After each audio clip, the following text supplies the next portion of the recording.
আমাদের যখন কোথাও প্রেজেন্টেশন দিতে হয় আমরা অনেক সময় এতটাই নার্ভাস হয়ে যাই, কিভাবে প্রিপারেশন নিব, কিভাবে শুরু করব আমরা আসলে বুঝতে পারি না।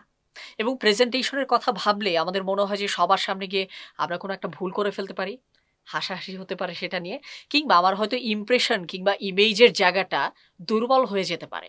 সো আপনাদের সবার সমস্যা আমি খুব সহজে এই একটা স্লাইডের মাধ্যমে আমি আপনাদের সমাধান দেওয়ার চেষ্টা করব। সো আমরা আসলে কীভাবে প্রিপারেশন নিব, সবসময় মনে রাখবেন আমাদের যে নার্ভাসনেসগুলো আসে, নার্ভাসনেস কমে যায় কোথা থেকে জানেন? দুটো জায়গা থেকে। প্রথম কমে যায় আপনার যদি প্রিপারেশন স্ট্রং হয়। আপনি যত ভালো প্রিপেয়ার থাকবেন আপনার তত নার্ভাসনেস কম লাগবে। এবং সেকেন্ড ওয়ান, আপনার এক্সপিরিয়েন্স একটা সময় আপনাকে কনফিডেন্ট করবে। তাই আপনি ঘরে বসে কিভাবে প্রিপারেশন নেবেন, কিংবা আপনাকে কোনো একটা টপিক দেওয়া হয়েছে, একটা ডেডলাইন দেওয়া হয়েছে, নির্দিষ্ট একটা ডেডলাইনের পরবর্তীতে আপনাকে একটা প্রেজেন্টেশন দিতে হবে, আপনি তখন কিভাবে শুরু করতে পারেন, এটা জাস্ট 3টা স্টেপস আমি আপনাদের সামনে একটু তুলে ধরছি। প্রথম যেই স্টেপস সেটা হচ্ছে, আপনাকে যখনই কোনো একটা প্রেজেন্টেশনের অ্যাসাইনমেন্ট দেওয়া হবে, একাডেমিক কিংবা প্রফেশনাল, আপনি সবার আগে চিন্তা করবেন কেন কেন আপনাকে প্রেজেন্টেশনে ডাকা হয়েছে, অর্থাৎ আপনার পারপাসটা কি। এখন আপনার কি পারপাস কোনো একটা ইভেন্ট সম্পর্কে আপনার প্ল্যানিং শেয়ার করা, কোনো একটা মার্কেটিংয়ের প্ল্যানিং শেয়ার করা, আপনার কি পারপাস কোনো একটা রিসার্চের ফাইন্ডিংস শেয়ার করা, আপনার কি পারপাস কিভাবে সেলস গ্রোথ বাড়ানো যেতে পারে স্ট্র্যাটেজি শেয়ার করা, বা এমনও হতে পারে পারপাসের জায়গাগুলো, এমনও হতে পারে আপনাকে এমন একটা জায়গায় প্রেজেন্টেশনে ডেকেছে যেখানে আপনার সামনে বাংলাদেশের ইউথরা থাকবে, যেখানে আপনি তাদের সামনে একটা অ্যাওয়ারনেস বক্তব্য দেবেন। এমনও হতে পারে আপনাকে আপনার কলিগসদের সামনে আপনাকে হয়তো এক্সপিরিয়েন্স শেয়ারের জন্য আপনাকে ডাকা হয়েছে। সবার আগে আপনি যখন কোনো একটা প্রেজেন্টেশনের প্রিপারেশন নিতে যাচ্ছেন, সবার আগে যেই প্রশ্নটা আপনাকে মানে সবচেয়ে বেশি কনটেক্সচুয়ালি প্রিপেয়ার করবে সেটা হচ্ছে পারপাসটা বোঝা। আমরা অনেক সময়ই আসলে পারপাস না বুঝে আমরা কাজে নেমে যাই। যেমন আজকের এই এই পুরো কোর্সটা যখন আমরা ডিজাইন করতে যাচ্ছিলাম, সেই মুহূর্তেও আমার প্রথম কাজ ছিল আগে পারপাসটা বোঝা, যে আমার পারপাসটা কি।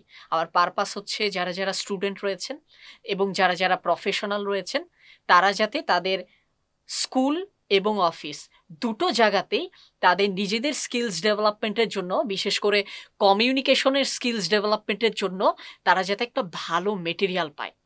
আমার পারপাসটা হচ্ছে যেহেতু তারা অন্য কোনো অল্টারনেটিভ সোর্স থেকে এগুলো পড়ার সুযোগটা আসলে কম, ভালো ভালো ম্যাটেরিয়াল অনেক জায়গায় রয়েছে, কিন্তু সব এক জায়গায় এরকম স্কোপটা যেহেতু কম, সেটা মাথায় রেখেই একটা জায়গাতেই একটা স্টুডেন্ট থেকে ওরাল কমিউনিকেশন এবং রিটেন কমিউনিকেশনের জন্য যত ধরনের রিপোর্ট লিখতে হয়, সব যাতে তারা একটা জায়গা থেকেই শিখতে পারে, এটাই ছিল আমার পারপাস। যখন আমার পারপাস ক্লিয়ার হয়ে গেল, এর পরবর্তীতে আমার জন্য কিন্তু কন্টেন্ট ডিজাইন থেকে শুরু করে মডিউল ডিজাইন সব আমার জন্য কম্পারেটিভলি ইজি হয়ে গিয়েছে।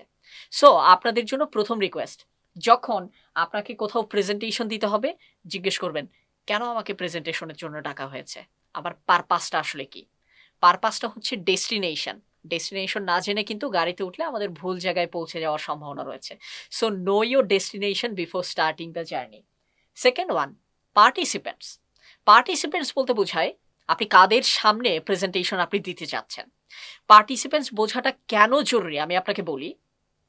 আপনি মনে করেন একটা বিজনেস অর্গানাইজেশনে রয়েছেন, আপনাকে আপনার অর্গানাইজেশনের ওপরে একটা প্রেজেন্টেশন দিতে হবে।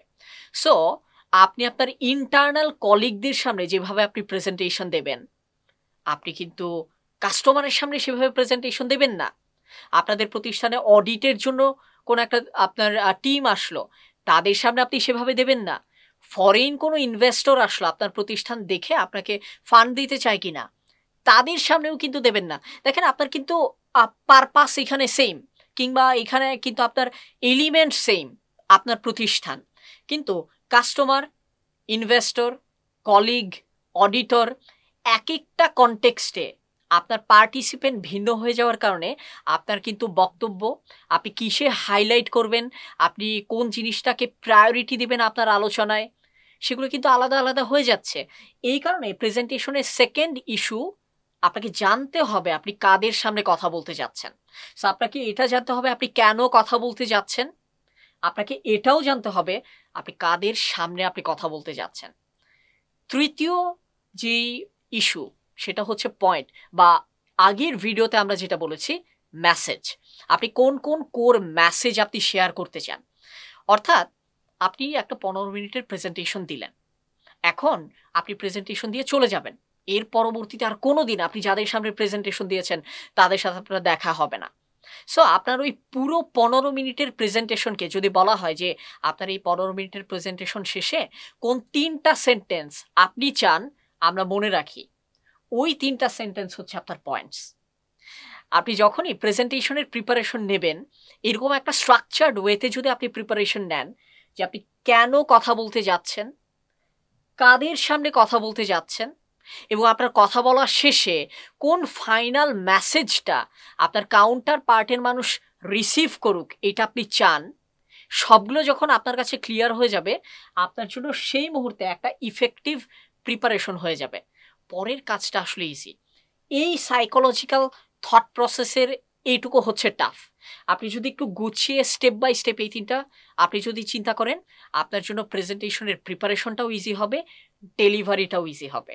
সো আজকের এই ভিডিওতে আমরা 3টা ইম্পর্টেন্ট কম্পোনেন্ট জানলাম। যেই 3টা ইম্পর্টেন্ট কম্পোনেন্টের ব্যাপারে আমাদের যদি ক্লিয়ার আইডিয়া থাকে, আমাদের প্রেজেন্টেশন স্কিলসটা ভালো হবে।